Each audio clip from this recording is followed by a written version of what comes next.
Hi guys, my name is Timulucho Zandi Zanti and I'm a South African exchange student. I'm currently 16 years old and I decided to pack my life into 2 suitcases 5 months ago and moved to the USA to become an exchange student. And in today's video, I'll be telling you how I made it, some tips and tricks, and my experience. So tune in and let's get it!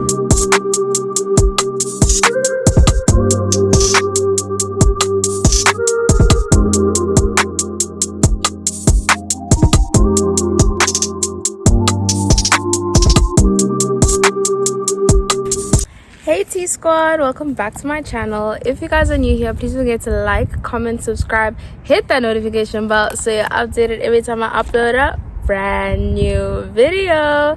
And if you are a returning subscriber, thank you and welcome back to the squad.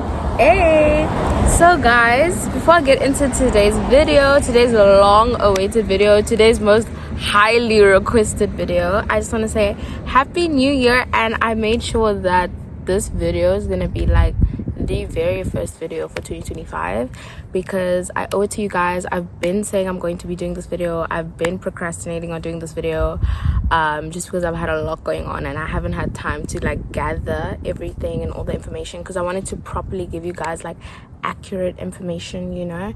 Like I just wanted to, you see, I'm even prepared. I've got my notes ready and everything. And in today's video, you guys are gonna basically find out everything. Hopefully I'll be able to cover everything you've been asking. So I'll be covering 3 topics today. I'll be covering the application process, the interview process, as in like everything you need, and tips and tricks. And then I'll be covering funds is another topic I'll be covering. I hope you guys can hear me. I'm outside right now, so there's like, don't mind the cars, they're just like driving past. But without further ado, let's get straight into today's video. So basically, the program that I'm on right now is called the KL Kennedy Luger Study and Exchange Program, which is basically a program and organization that offers fully funded scholarships to secondary students, which is high school students from different countries around the world to study in the United States. Okay, so what's one thing I also want to say is that this program is not an academic scholarship. It basically is a cultural scholarship. So it's I'm just gonna read off this. So the goal for it is basically for students to learn about volunteerism, community service, citizen responsibility during the exchange year, including many other cultural aspects, and just immersing yourself in different cultures and, you know, flying to a completely different country. I'll definitely be leaving a link in the description below so you guys can fully view the application process as well as the criteria once I am done with the video. So if you're thinking about this, if you're wanting to study abroad, you can definitely go ahead, and please guys DM me. I will be able to help you and I will help as much as I can. And if I don't cover any other topics that you guys or questions that you guys want answered in this video, please let me know and I'll do a part 2 video, and just comment down below and then I will answer all your questions. So how I found out about this program was basically through my grandfather. I actually had no idea, guys, I'm not even gonna lie to you. I had no idea this program existed before my grandfather actually brought it to me, and he is like based in Johannesburg. So I think because that's where you guys saw me go in this video and this video, a lot of the main things are done in Johannesburg, but we'll get to that later. So yeah, that's how I found out about it. And my mom applied, and then my mom applied for me, but then I didn't really expect anything to get back. I just thought it was a great opportunity, and I was like, you know what, why not? Like, there's nothing to lose. Also, just gonna quickly get into the eligibility criteria that you need to have in order to apply in the first place. So right now I'm on the KL for 24-25, a class of 24 to 25. So basically you need to not be a US citizen, obviously, because you know you're coming to the USA. You need to be enrolled in high school from grade 9 to grade 12, either one of them, and you need to be between the ages of 15 and 17. You also need to be born between December 30th of 2006 to June 30th of 2010. That is like for now, obviously, as people get older. So technically when I applied, I don't think they're telling me everything here because I'm using my sister's phone. when I applied, they said you can't have an aggregate that is lower than 70%. So it is very much encouraged, if you do plan on applying, if you're like in grade 8 and you know like you maybe are not that academic, try and like get more so that you're able to apply for this, because I know they really do care about aggregate in the application process, although it's not an academic scholarship, so nothing is based around it besides when you're trying to apply. I do suggest that your aggregate needs to be higher than 70% for the sake of your application, because they go back from the grade you're currently in to the past 3 years. Took all 3 years of those reports, and my mom had to send them because that's what they asked for. So once you have gone through your application and you have filled that out and they given you an email, usually the first step is writing an essay. That is like kind of like your first round, because I think there are about like 3 rounds in total. So the first round is kind of like writing an essay, right? They ask you an essay and there's an essay question. A tip I would tell you, I kind of remember my first essay. I wrote about I mentioned a lot of my my achievements academic wise, like in the sense of leadership and how that like implemented through my like cultural whatever. Like I kind of like, I didn't blabble, guys, but you know, like when you have a LO exam and it's worth 6 marks and they're like, give a reason for your answer, you must give a reason for your answer, you know what I mean? So that's what I did with every single question throughout. I literally gave extra information, because more is more in this case. You're basically like, what you're doing, you're advertising yourself, because it's obviously something you really want to do. So obviously make it something that's like, wow, when someone reads this, because remember, this person reading it, the like person that's gonna, you know, choose or whatever, there is thousands of children all over South Africa that are applying for the exact same thing. So when people read you on paper, they're getting to know you on paper. So make it count. Just make it count. That is like one of the tips I will give you. And it's definitely something I did. I know like I don't like bragging. So like it was kind of like, but like do it. Trust me, it works. Trust me. But obviously make it sound like, you know, because they don't really care about grammar mistakes, because again, it's not an academic scholarship. It's a matter of the information that you place on paper. So don't worry about like your English being amazing. You don't need to have a Harvard degree in English to like freaking write an essay, you know what I mean? Just be yourself.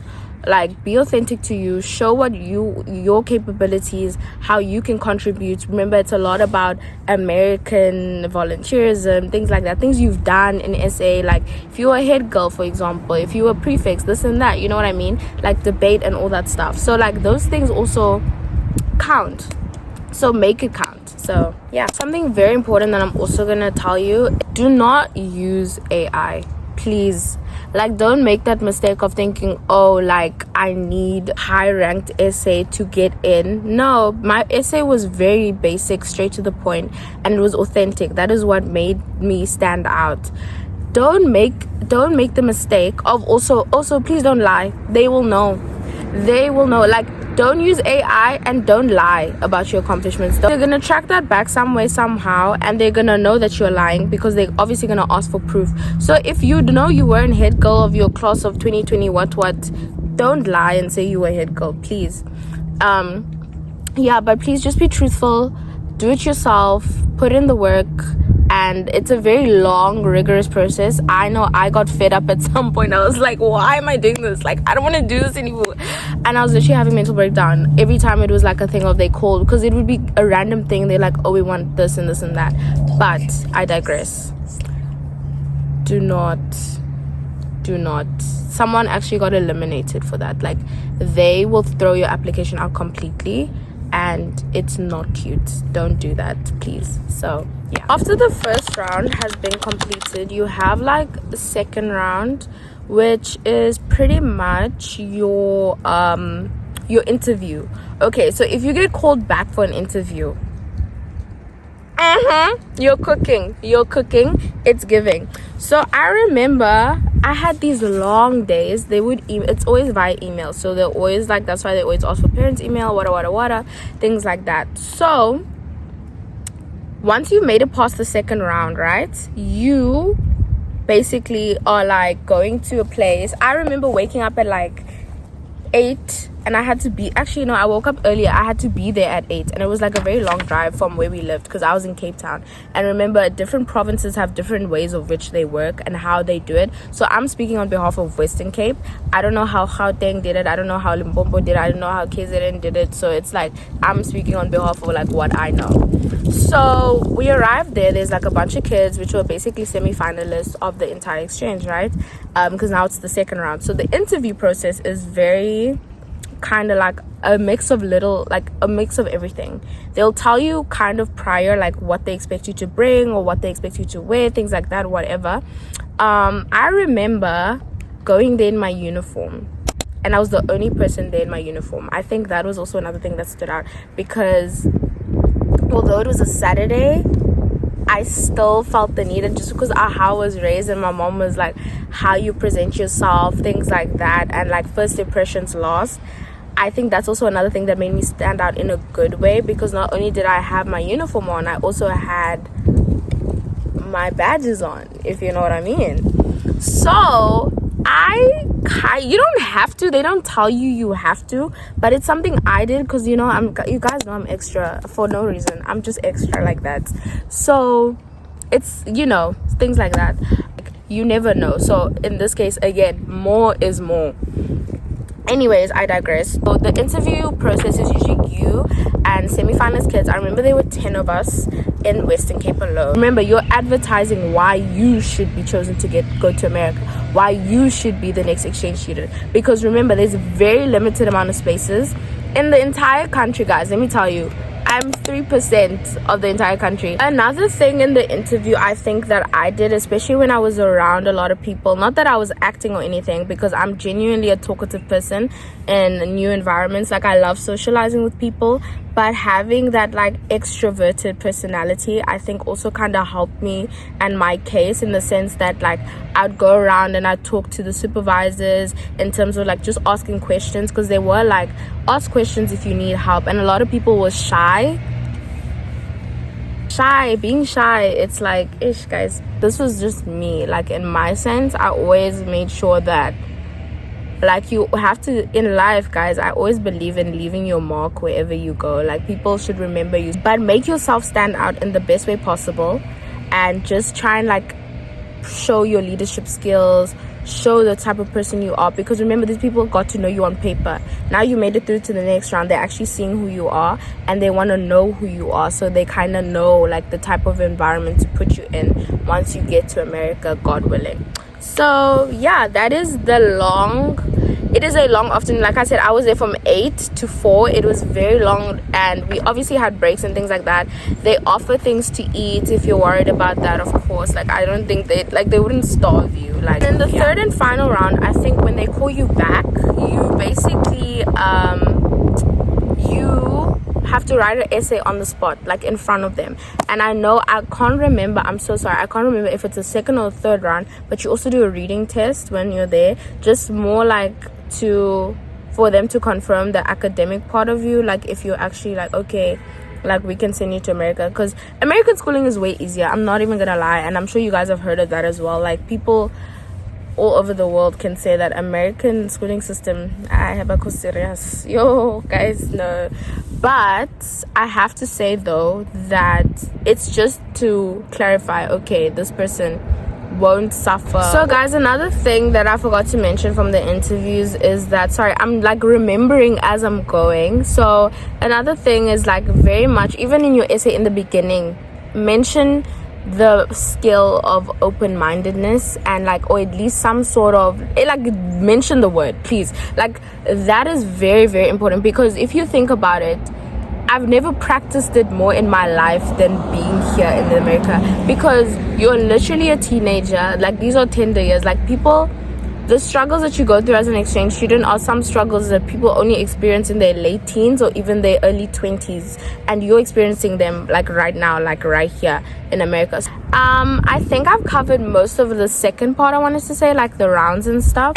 And then I know it was like different times of the year, and then my last one was in October, I think early or end of October, and then they told me that, so I was a finalist, so I made it all the way through to the third round, and they were like, okay, so you'll get your answer in January the next year if you made it or if you didn't make it. So I waited a couple of months before I got there, but I want to tell you guys, do not get discouraged. Some people, even in the interviews, they tell you very early on, some people don't get it the first time, some people don't even get it the second time, and some people only got it the third time, and they like went to America the third time. So if you don't get it the first time, please apply again. Like, nothing's stopping you. It's okay, you will get it at some point. I believe in you guys, you know. And for me, I was just lucky enough to get it the first time. Like, the first time I applied, I got in. So not everyone works like that. Everyone's journey is different. So please apply again if you didn't get it in the first time. And yeah, okay, so the last and final thing I'm going to talk about is the funds. Once we have been accepted, we now are given instructions to do different things, including vaccinations. We have to get our passport. So I'm going to tell you what I paid for and what the organization paid for. Okay, so what I paid for, my passport, because it was a home affairs thing and it's your country's documentation thing. I paid for all my vaccinations, which were very expensive.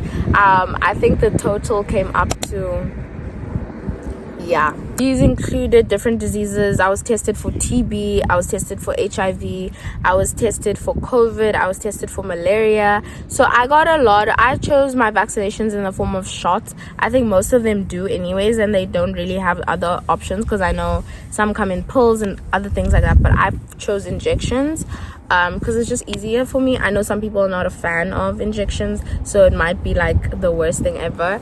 And I remember there's different dosages. You're given instructions and you'll send, like, there's this medical card. I didn't even know I had it until my mom like pulled it out when they said we should have it. It's like this health medical card thing you're given as a baby, and it gives you a lifetime of like how many injections and medical stuff you've had or whatever.